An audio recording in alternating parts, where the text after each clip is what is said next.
আলোচিত content creator Ashraful Alam ওরফে hero আলমের বিরুদ্ধে গ্রেফতারি পরোয়ানা জারি করেছে আদালত। বিয়ের আশ্বাসে ধর্ষণ ও শারীরিক নির্যাতনের অভিযোগে দায়ের করা মামলায় এই পরোয়ানা জারি করা হয়। মঙ্গলবার দুপুরে বগুড়ার নারী ও শিশু নির্যাতন দমন ট্রাইব্যুনাল 2-এর বিচারক আনোয়ারুল হক এই আদেশ দেন। রাষ্ট্রপক্ষের আইনজীবী আলী আসগার বিষয়টি নিশ্চিত করে জানান, পুলিশ ব্যুরো অব ইনভেস্টিগেশন পিবিআইয়ের তদন্ত প্রতিবেদন হিউস্টনে রকিং টেস্টি, সীমানা ছাড়াও নিজেকে হারাও।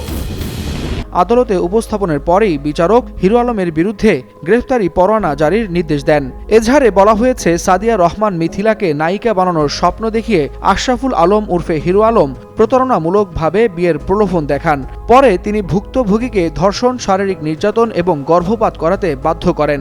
হিরো আলম ঘটনাটি অস্বীকার করলে সাদিয়া রহমান মিথিলা 2025 সালের 21 এপ্রিল নারী ও শিশু নির্যাতন দমন আইনে হিরো আলমের বিরুদ্ধে মামলা দায়ের করেন। মামলার তদন্তে পিবিআই প্রাথমিকভাবে অভিযোগের সত্যতা পায়। পরবর্তীতে আদালত অভিযোগটি আমলে নিয়ে গ্রেফতারি পরোয়ানা জারি করেন। এ ব্যাপারে হিরো আলমের সঙ্গে মোবাইল ফোনে যোগাযোগের চেষ্টা করেও তাকে পাওয়া যায়নি।